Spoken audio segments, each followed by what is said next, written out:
So where's Kyle? Is he still in here? There you are. So thank you for introducing the random acts of enablement. A man after my own heart. So thanks for having me. I'm one of the few gray hair guys here, so I feel I have some wisdom I have to throw out here. But honestly, I've learned so much today already, just listening to the others kind of in the situation that we're in. And so this has been really a great event already today for me. Who am I? So does anybody remember Vignette here in Austin? So I was one of the original guys at Vignette back before we went IPO, and that was my first product marketing job, and then kind of just continued with the self-abuse year after year with companies like Symantec, ServiceNow, and then I kind of like went over to the dark side a little while ago and went into sales enablement. And so that's what I do now, is sales enablement at a little company called PayPal. So some of you may have heard of us. You guys familiar with PayPal? What does PayPal sell? Anyone, throw it out there. What do we sell? Payments, right? Button, checkout. Yeah, so you think, like, how could that be a challenge when it comes to building content and dealing with random acts of enablement? Well, the reality is PayPal has over 100 products that we sell to our merchants. So yes, we've got PayPal, we own Venmo, we have PayPal Credit, but then we've got all kinds of like marketing products. We've got business financial products. We've got in-store products, like actually POS systems that you can use in person. So it starts to get really, really complex, even though people think we only sell the big yellow button. And then to make things even more interesting for us is that we sell around the globe. And if you think about PayPal, for example, we have banking licenses, right? And so guess who we get to deal with every single piece of content? Regulators, right? And so now you start thinking about this different product mix, different countries, not just enterprise versus mid-market versus small. Now you start mixing in regulators, regulatory content, and all of a sudden it gets really, really big. And when I joined the company, we've kind of were in this, I think Casey was talking about it earlier, when you could do a lot of acquisitions, and every one of those companies stands up on its own, and you leave them like that, then all those companies are building their own enablement material. There is no purpose. They're just creating stuff. Because, take it from me, it's the more stuff we create, the better we do, right? That's the mantra in product marketing. I was in there for 20 years. We create stuff. And then we tell you how much stuff we create. And then we don't understand why sales isn't making their numbers. We created stuff. Right? So now my entire focus in my life is bringing purpose to content. So I run a content team at PayPal. And we're a little bit different than I think. Well, when we think about sales enablement, we actually think of it in two ways. We think about it, number one, how do we enable the sellers to be smarter sellers? How do we enable them to know the domains? How do we enable them to bring value to the cycle? And I think we heard a lot of that today about, what are the different ways you can train?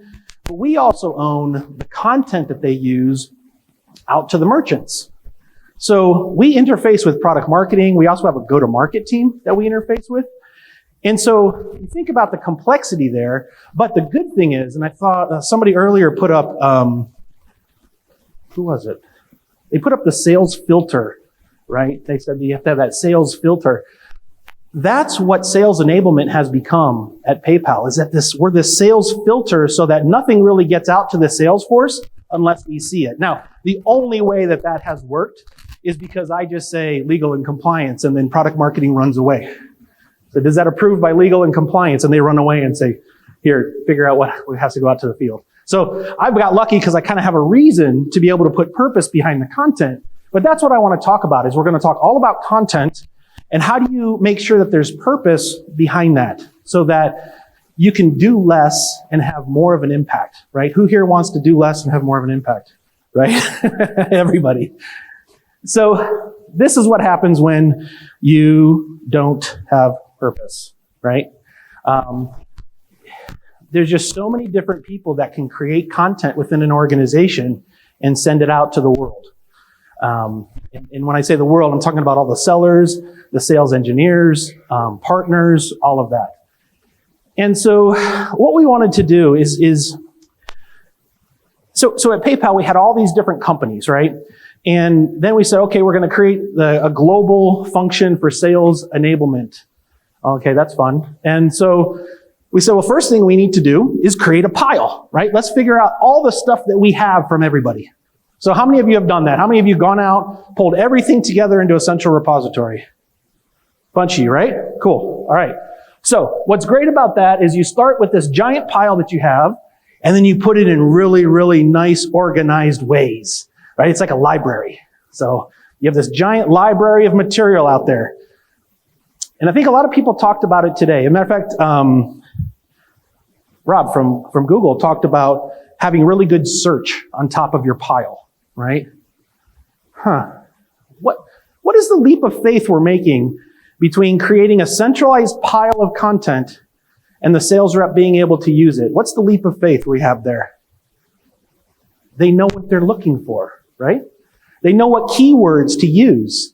They know how to go in there. And I can tell you from my own experience, when I have a sales rep who's out there trying to sell product number 37, they don't know what the right keywords are. They don't know who the competitors are. They don't know what they're supposed to be doing at that point. No matter how much training we gave them, in that situation, in that moment when that happens, they don't know what to do. So then they start going through here. And here's another question I have for you guys. How many of you have gotten that email or phone call at about 7 p.m. on a Friday from the sales rep who needs just that one more case study to prove his point to close the deal? Well, we've all gotten those, right? Why? Because they can't find it. They don't know where it is. And so when you think about these libraries, you think about bringing it all together. Now let's add in, you acquire companies or whatever works in your world. But at PayPal, we had 6,000 pieces of content that we brought together. So now who's it? Somebody, again, earlier today talked about auditing the content. You can audit this content till you're blue in the face. Make sure it's up to date. Is it approved? Is it the latest version? It's a huge pile, right? And so what we're doing is we're actually expecting the salespeople to just go fish, right? Here, I have Seismic. It's a great tool. Go figure out what you want. It's in there. Or maybe there's a tile that'll lead you to the pile, and then it's a smaller pile, but go fish. And this is what we're trying to get away from at PayPal. We're trying to get away from the go fish mentality. What we wanted to do is get a lot smarter. And I do have a creative team, so they're the ones who threw this stuff in here. We're trying to get a lot smarter about how we actually enable people to use the content when they need it. And so the best analogy I can give you here is that we think about maps. So how many of you actually map content for your sellers? Nobody? A couple? Oh, bravo. You guys are you're the diamond group. So this is really, and I think in just, again, a lot of war stories about dealing with salespeople and content and enablement. And so I work with a company. Are you guys familiar with Cirrus Decisions? They were bought by Forrester. So I work with them because they have some really, really good data about mapping. So what are the assets that people want from a buyer perspective and all those things. But this is what we look at, is we starting to look at, for every journey that we have, what is the map to get from point A to point B? And I'll actually show you guys how this comes together, but we look at maps on a sales play perspective. So it's not just one map fits all. It's one map for every different journey that we have. Now, it gets a little complicated for us because we have mid-market sellers, and actually in that group, we have 3 groups of sellers. We have mega mids, we have smalls. Then we have enterprise sellers, we have global sellers, but we maintain libraries of maps for all of these, and you'll see why. Because at any moment in time, our sales team knows exactly what assets are available to them at that stage in their sales cycle.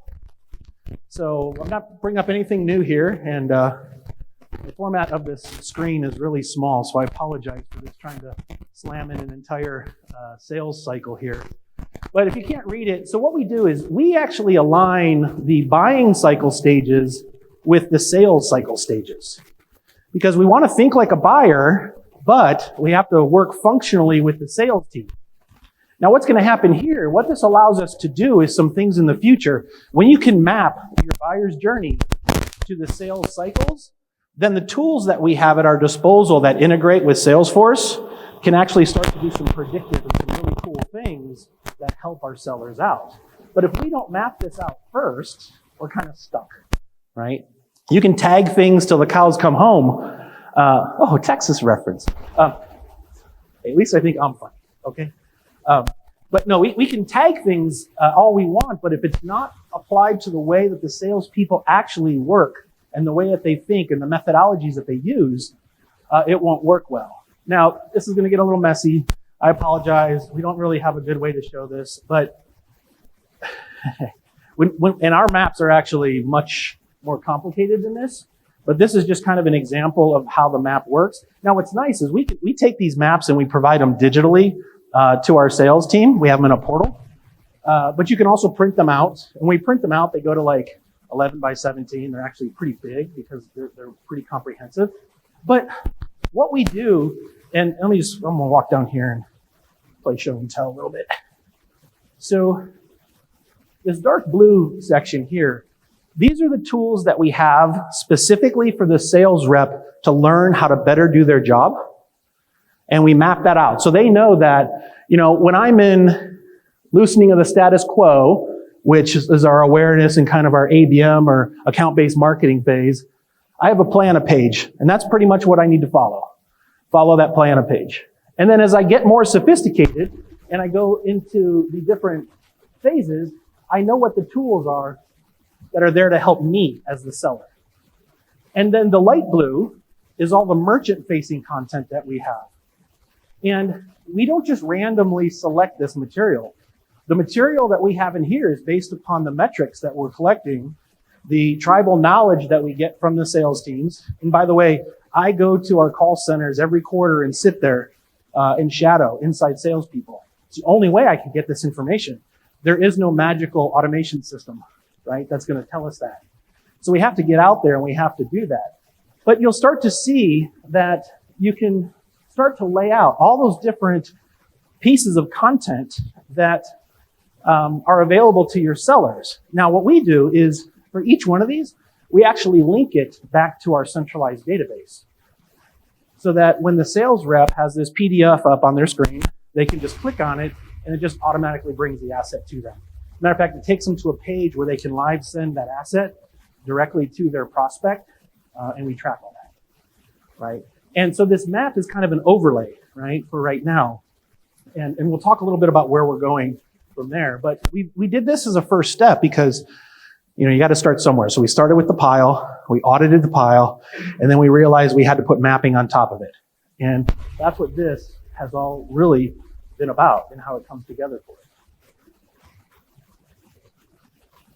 So the content maps and the central repository give you a lot of knowledge. So when you heard earlier today and people were talking about the metrics, it isn't until you can get to the point where you have this central repository and the ability to track what's happening that you can get some really good metrics. Now, how many of you, let's see, make a little poll here again. How many of you have a list of to-dos from the Salesforce of all the items that they need this week, next week, this month, right? That's our lives. How do you push back on them? How do you tell them, I'm not going to create that for you? Anyone? You say, I don't have time, I don't have the resources. That doesn't fly, right? But what if you could go back to that map and say, look, we have resources that have been proven that we know other reps are using in that exact situation to solve that problem. And 9 times out of 10, my response from the reps is, oh, didn't know that existed, right? So all of a sudden, check that off. I don't have to build that one. And even sales management, that's the same thing. So these maps and the content that we have has taken that 6,000 pieces down to anywhere between 14 to 25 pieces per play. And that's it. That's a lot more manageable, right, than 6,000 pieces. I can also identify gaps a lot easier. And I can identify areas where I need to improve, not just that I'm missing the content, but the content's missing the mark. So all of this, just by doing some simple maps, gives you all this insight that you can rely on. So my mountain to climb in 2020 is how do I go from paper maps to something much more automated for the rep who's inside Salesforce, especially our inside guys who are, while they're on the phone, they're in Salesforce, right? We have flip books and charts and they put these maps up on their walls. Actually, that's a great moment. When you create these maps and you walk into your call center and every inside sales rep has it pinned to the wall, that's super cool to see, right? You're building effective tools. But what I'm trying to do, or what my team's trying to do, is build that right content that we provided at the right time. And there are a ton of tools out there. I can't make any recommendations yet because I don't have one that works yet in our situation. But we're trying some different things and we're piloting some different things. But the whole idea is that when the rep is in a specific point in the sale, you want to automatically present them with the materials that are working for everybody else, right? And so now no longer are they spending time searching, going over and asking Bob, hey, what worked for you, Bob? I've got this new guy on the hook. I'm ready to sell to him. But boy, we're stuck at this point. What worked for you? Well, no more of that hunting and pecking. It's all just going to be there for them in Salesforce, the tool that they use every single day. Now, let's go back to the metrics that we saw just a little bit ago with our friends. The content in itself does not solve a problem, right? As we all know, we saw that giant pile to start. You can have a giant pile of content. You can have everybody in the organization building content. But if you don't have it in the right place at the right time, it's not going to actually help. And if you have too much of it, it's actually going to do the opposite. There's too much choice. And so there's this really interesting balance that you have to figure out. But the goal is, you guys are all way too young, aren't you, for these references? Sorry. Okay, some people know these references. But content can fuel repeatable and predictable sales cycles, right? It's not just, and you do it in concert with the process, but it's a matter of having the right content in the right spot and then being able to measure how it works. So, all right. So that's really what we're trying to get to on the content side. Let's see where I am. All right, cool. Right on time. So, all right. Again, this wrong audience, right? So, so the finish line here that we're trying to get to is really about understanding how content can impact your sales cycle and how do you take that content and make it part of the everyday lives of your sales workforce, right? And the maps are just one of those ways that it's a very simple way that the rep can bring it up. They can figure out where things are. I understand about the guy earlier who said that's really distracting. That one too. There we go.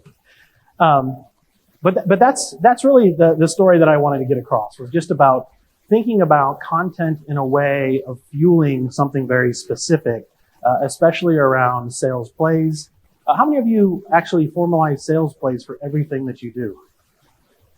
Not a lot, right?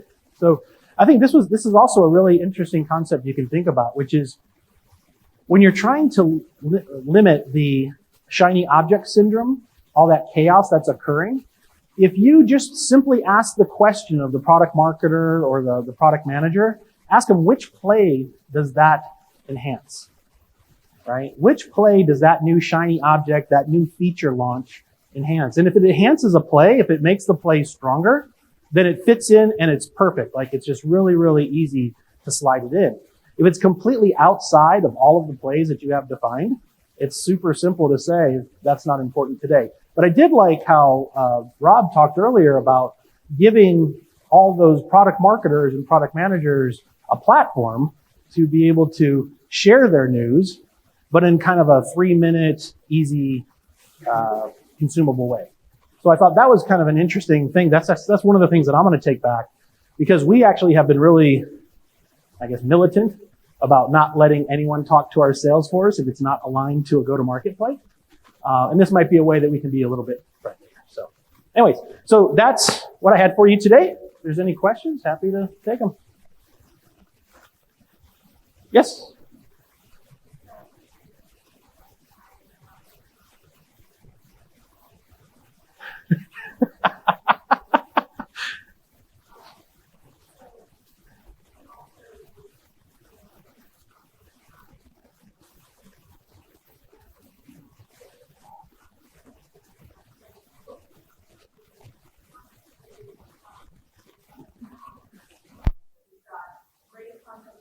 Yep.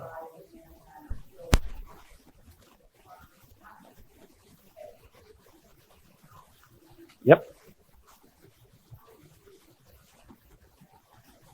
Yep. So everybody hear that? Do I need to repeat it? Are we okay?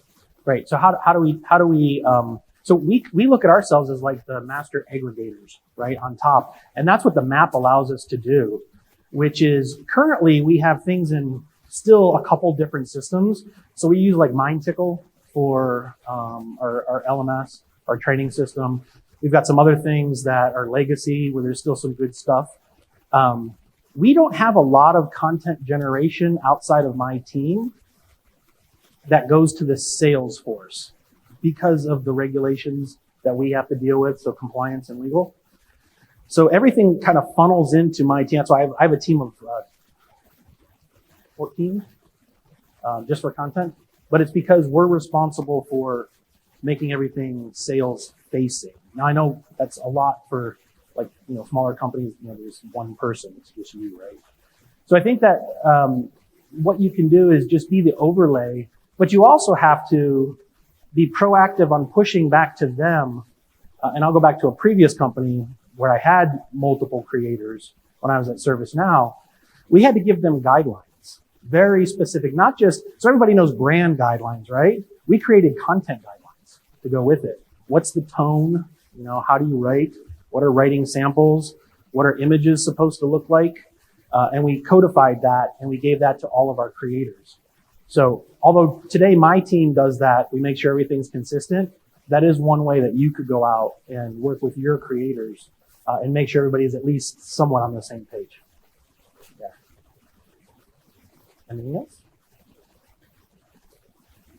Excellent. Well, thank you very much. I appreciate your time today.